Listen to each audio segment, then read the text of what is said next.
Hello everyone, welcome back to our ranch house tours.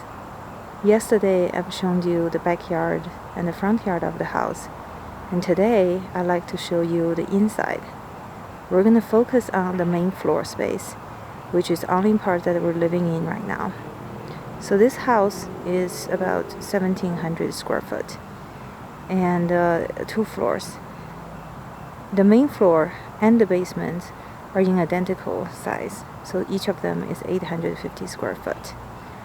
But so far we've only moved into the main floor and the entire basement is empty because we intended to live small and have less stuff, so we're trying to contain our activity in the 800 square foot above the ground. Aside from this 1700 square foot, we still have a 2-car garage, which a lot of our tours are stored in it. So let's take a look of the main floor. From the garage, you can walk this little path to the front door. As I'm showing you, we had a sinking front porch before that we torn out, and we haven't replaced anything yet because we intended to deal with the window.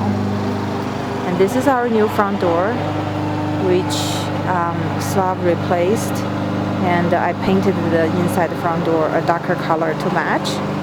Hey Charlie! And the dogs really enjoy this space. They just stay here, people watching and dog watching all the time. So when we walk into our front door, the first room you're seeing is the living room. And behind the living room, you have the kitchen. This living room is in pretty good size. We haven't gotten a sofa yet, and so far Slaven and I been each using one recliners. And it's interesting that how quickly you get used to not having a sofa. So the way that we furnished this place is that we have this window looking outside, and this is a pretty big window facing west, and get really lovely afternoon lighting. So we put our dining table down here with 2 dining chairs, and we put some IKEA curtains around it. So this is our spot where we have all our meals, afternoon teas, and in the evening if we want to chill, listening to records, we will stay here as well. So this is actually pretty heavily used, and we like to see people walking by with their dogs on those chairs. On the right side of the dining space, we usually don't have anything, but today the binoculars inside because it was raining outside, and this is what it's allowed to use to do night sky watching. At this corner of the living room is our tech center. Slav is putting a computer here as a server, and our routers and stuff are here. But eventually we plan to put them into the garage because this is garage is where our Comcast table came in. So the cable actually comes around this wall from the garage and get into the living room. Since everything is wireless, it only makes sense to put it where the cables are. And this cabinet we got from IKEA houses all of Slav's records. He really liked to collect the vinyl records, and Denver has a pretty good secondhand store, so we've been getting a lot more since we moved here. My sister a few years ago gifted to Slav this record player, which is one of the electronics that get heavily used. We almost play music every night. So thank you, sister, for these lovely gifts. We got this recliner and the lamp for free, and we thrifted the other recliner and the sideboard from Habitat for Humanity. We're really impressed by the quality of the furnitures from the Habitat for Humanity here. It's a lot better than the ones in North Carolina, so I think we'll be getting a lot more furniture from them. Under the sideboard, I'm using the sideboard right now temporarily as my desk, and you can see a kneeling chair.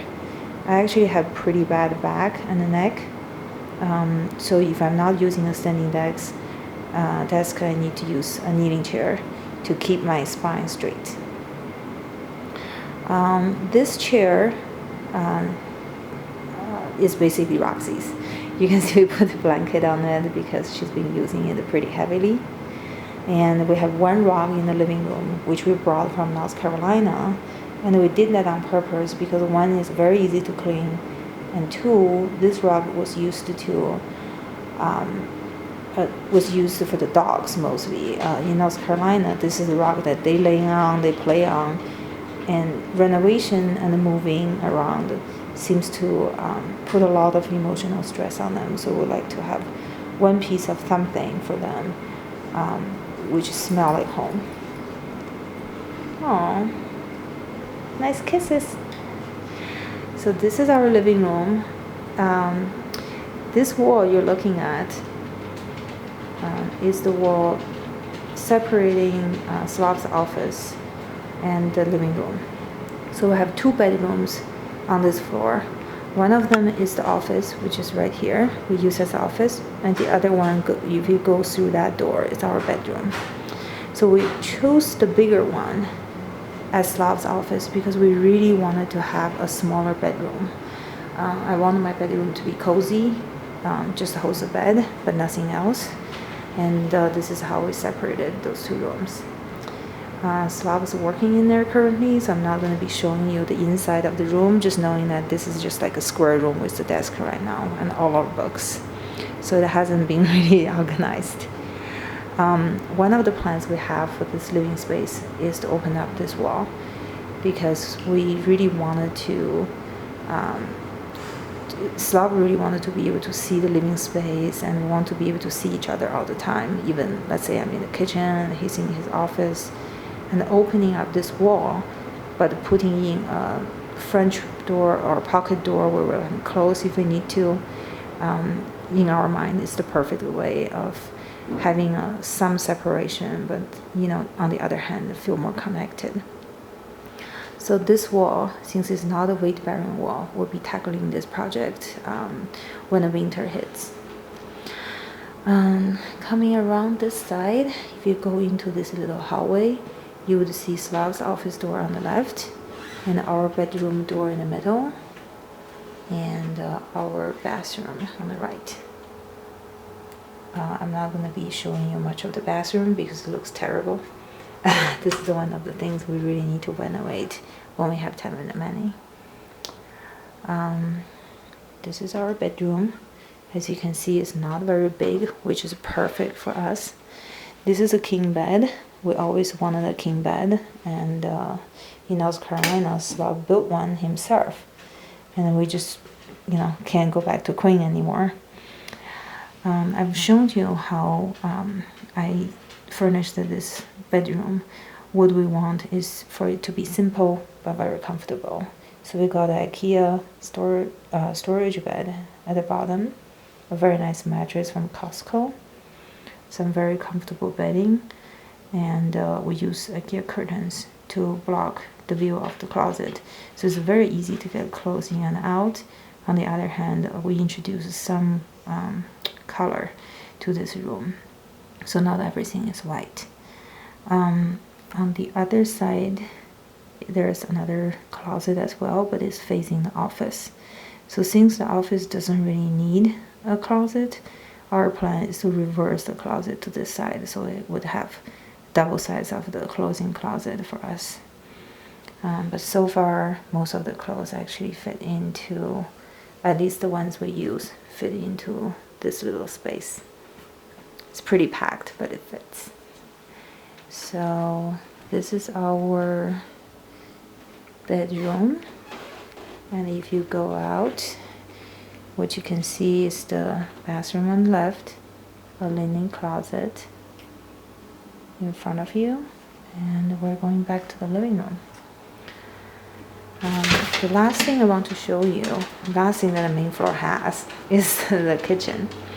So when you walk into the door, the view is actually not very good. So this is the view that when you walk into the front door. What do you see? Dirty dishes or clean dishes and whatever, just clutter. And on top of the our appliance, on top of the fridge. So unfortunately, that's the worst view of the entire kitchen, but this is the first view you see when you get into the front door. So we'll have to change it somehow, hopefully by changing the layout of the kitchen. The kitchen is sad. The sadness starts right here with the tile. After we removed the carpet, the tiles is a few centimeters higher than the floor, so there's a tripping hazard. On the left side of the kitchen, you have dirty cabinet. It doesn't look as dirty as it actually is, even we cleaned it. You have pretty old appliance, a sink that does not cook very well, old window and sad lighting. We removed the cabinet on top of the fridge so we can fit our appliance on top, and besides they're just dirty and small, it doesn't fit anything in, but it really didn't help the look. And we have a fridge right here. So the kitchen layout is very choppy because of those windows and doors, because you have one window here and you have another window right here next to the back door, and you have the back door, garage door, and the basement stairs. So that basement stairs eats up, I think, 3 foot width of the entire kitchen. And you can't really put anything at this corner anymore to block the paths. So the only way of getting more counter space is by putting a stand-alone cabinet along the wall that is separating the kitchen and the living room. So Slaven and I thought about removing this wall to open the kitchen to the living room. However, it doesn't really help with the counter space because we can't really have these cabinets here anymore, and it really doesn't help the look either, because when you walk in, now you're going to see the entire mess of the kitchen. So we're going to be thinking about what we want to do with the kitchen layout really hard before we get to it. And so far this is our kitchen. So the kitchen is at the back of the house, and the living room is in the front. This is the 850 square foot we are living in right now, with 2 bedroom, 1 bathroom, small kitchen, back door, garage door, and our living room. Hey Charlie, thank you for watching.